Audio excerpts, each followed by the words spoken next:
Aman. Habis. Tidak ada yang bertanya. Parah.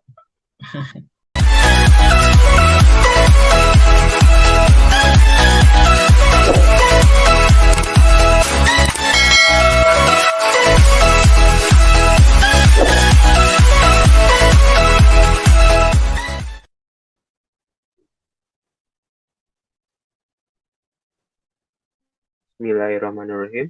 Assalamualaikum warahmatullahi wabarakatuh. Waalaikumsalam warahmatullahi wabarakatuh. Yang terhormat Ibu dosen Sri Mulyati Eskomemkom selaku mata kuliah e-commerce. Kami dari kelompok 7 yang beranggotakan Adi Eko Saputro, saya sendiri Alfred Ilham Hafiz dan Andika Cahaya Putra. Izinkan kami mempresentasikan yang berjudul Strategi E-commerce. Selanjutnya akan dijelaskan oleh Saudara Andika Cahaya Putra. Saya persilahkan. Baik, terima kasih untuk Saudara Alpresa.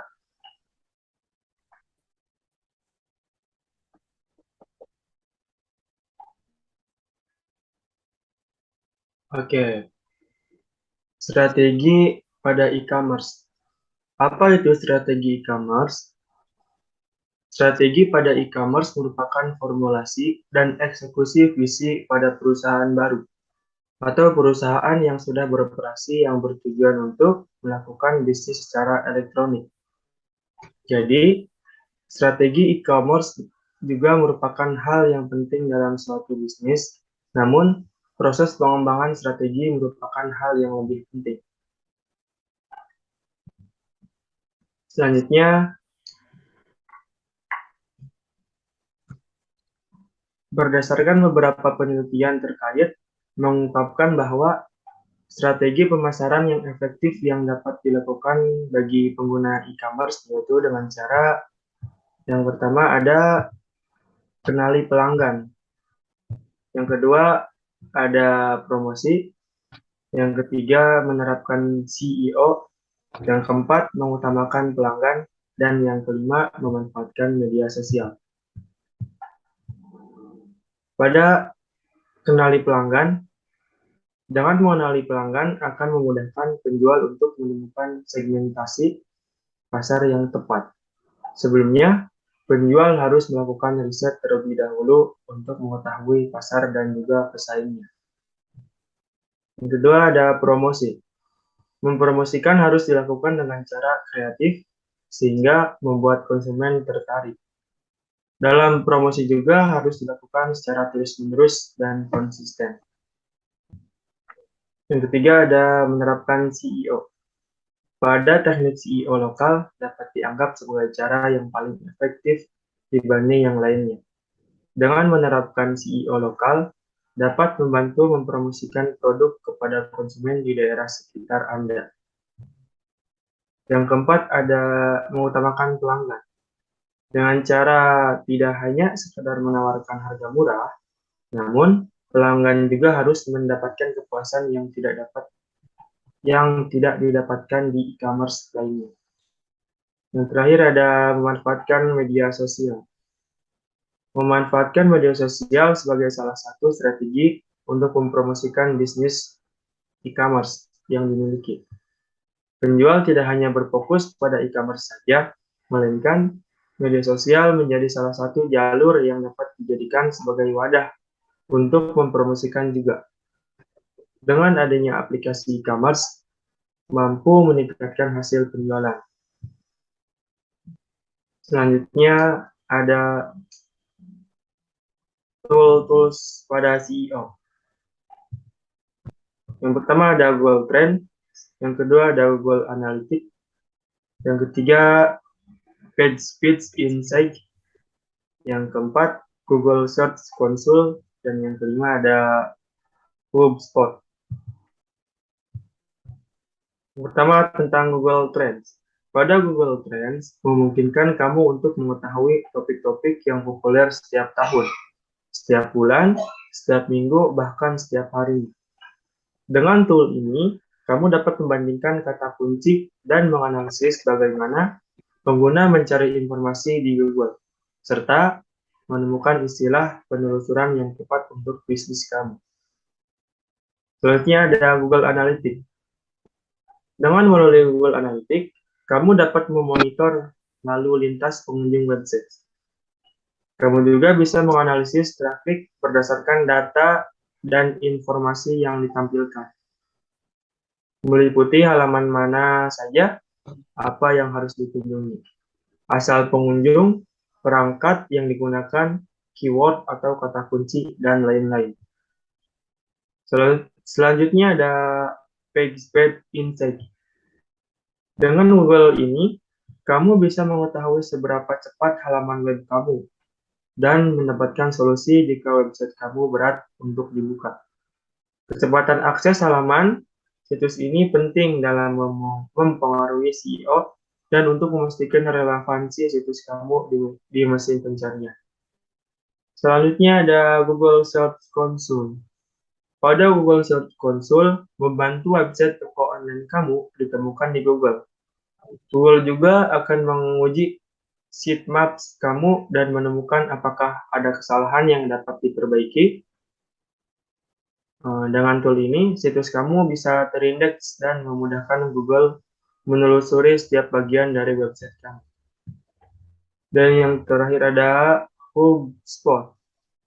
Pada HubSpot merupakan alat yang bagus untuk mempelajari lebih lanjut tentang strategi SEO dan juga digital marketing. Kamu dapat meningkatkan otoritas situs web, mengoptimalkan konten, menganalisis lalu lintas penelusuran, dan juga bahkan mengetahui informasi soal perangkat situs pesaing untuk kata kunci yang kamu targetkan. Untuk slide selanjutnya akan dijelaskan oleh Saudara Adi Eko Saputro. Baik, terima kasih Saudara Andika. Selanjutnya yaitu penerapan strategi SEO. Jika kamu baru memulai menerapkan teknik SEO untuk mengoptimalkan situs kamu, maka perhatikan beberapa panduan strategi SEO untuk pemula berikut. Yang pertama yaitu lakukan riset keyword. Dalam perencanaan pengembangan situs, hal pertama yang kamu lakukan tentunya adalah perencanaan. Kemudian langkah selanjutnya yang sangat penting adalah apa yang orang cari saat mengetik keyword atau tersebut di Google. Bagaimana caranya? Yaitu kamu dapat melakukan riset keyword dengan menggunakan Google AdWords, yaitu Keyword Tools. Layanan ini disediakan oleh Google secara gratis. Setelahnya, coba googling keyword tersebut dan lihat artikel apa saja yang keluar. Yang kedua yaitu gunakan domain berisi keyword. Dengan memasukkan keyword ke dalam domain, tentunya akan membantu mesin pencari atau search engines untuk mengetahui fokus situs yang dibuat. Trik ini tentu akan sangat membantu dan menjadi rekomendasi untuk kamu coba. Yang ketiga yaitu perhatikan plugin SEO. Ada beberapa plugin pendukung dalam situs yang dapat membantu SEO situs kamu. Contohnya yaitu Yoast WP SEO atau All-in-One SEO Pack, Google SML Sitemaps, dan SEO Friendly Image. Berikutnya ada buat konten berkualitas. Siapkan strategi konten berkualitas untuk membaca situsmu. Buat pembaca kamu menikmati semua konten situs terus-menerus. Sebaiknya kamu tetap melakukan update terhadap situsmu dengan konten yang original dan menarik bagi pembaca. Tentunya konten tersebut juga mesti bermanfaat dan mengandung keyword SEO. Yang kelima yaitu mencantumkan link. Internal link adalah tautan suatu halaman ke halaman lain di situs yang sama. Sedangkan untuk external link adalah tautan yang kamu cantumkan yang mengarah pada situs lain. Nah, baik internal link maupun external link akan sangat membantu untuk situsmu. Internal link akan membantu meningkatkan engagement pengguna, menurunkan bounce rate, dan memudahkan Google untuk membaca halaman-halaman pada situsmu. Sedangkan external link dapat membantu untuk memperkuat isi artikelmu dengan mencantumkan sumber penulisan artikel. Yang terakhir yaitu perhatikan penamaan gambar. Nah, hal yang penting adalah dengan melakukan optimasi pada setiap gambar yang kamu upload dengan menyisipkan titel, teks, ALT, dan menamai file gambar sesuai keyword SEO. Selanjutnya yaitu riset pemasaran. Riset pemasaran adalah kegiatan mengumpulkan data dan informasi yang berhubungan dengan pelanggan dan pasar untuk menyesuaikan cara dan strategi pemasaran yang sesuai, sehingga nantinya produk yang dihadirkan lebih tepat sasaran. Seluruh proses yang berkaitan dengan proses pengumpulan data untuk memasarkan produk merupakan riset pemasaran. Riset pemasaran merupakan salah satu langkah penting yang harus dilakukan sebelum memulai sebuah usaha. Riset pemasaran berguna untuk mengetahui bagaimana minat pasar serta langkah pemasaran yang tepat sasaran.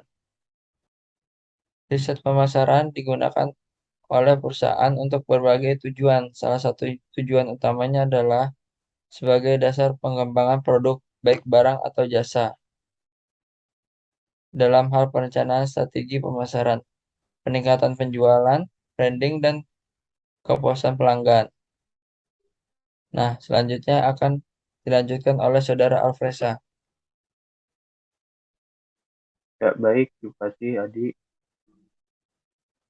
Di sini saya akan menjelaskan fungsi utama riset pasar. Riset pasar memiliki empat fungsi utama, yaitu ada evaluating, predicting, yang ketiga understanding, dan yang terakhir itu controlling. Apa sih evaluating itu? Riset yang dilakukan untuk fungsi ini biasanya digunakan untuk mengevaluasi program-program pemasaran yang telah dilakukan sebelumnya. Fungsi evaluating dalam riset pemasaran ini juga termasuk jika perusahaan ingin melakukan review terhadap brand positioning yang dibandingkan dengan produk saing. Dalam proses evaluasi, seorang marketing research juga melakukan pemecahan masalah terhadap hasil review.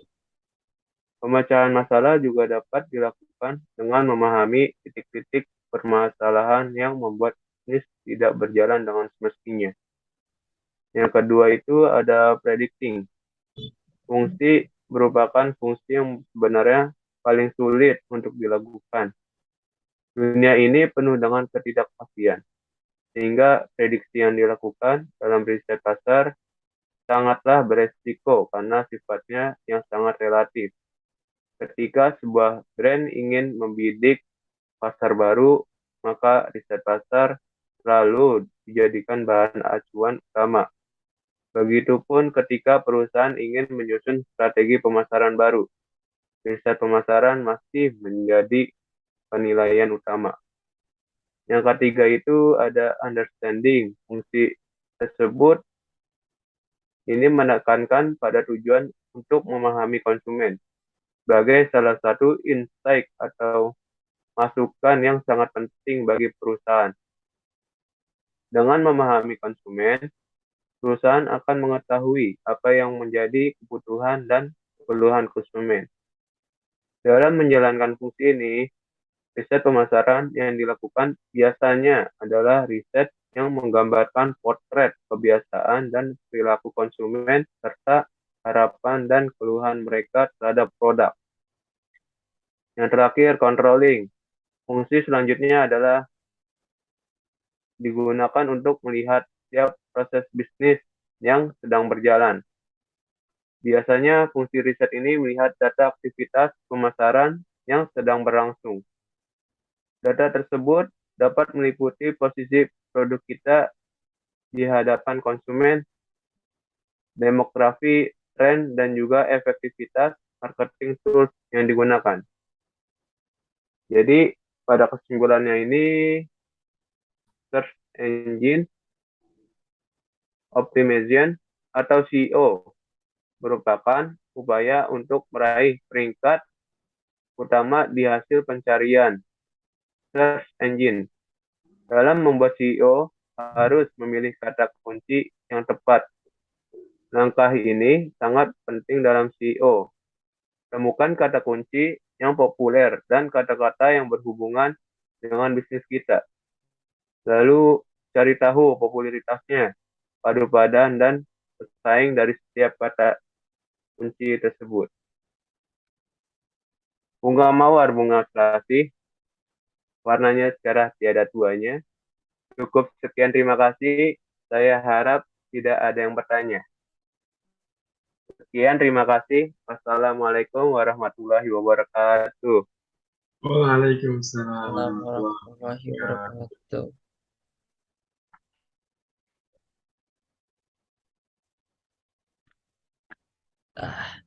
Aman. Habis. Tidak ada yang bertanya. Parah.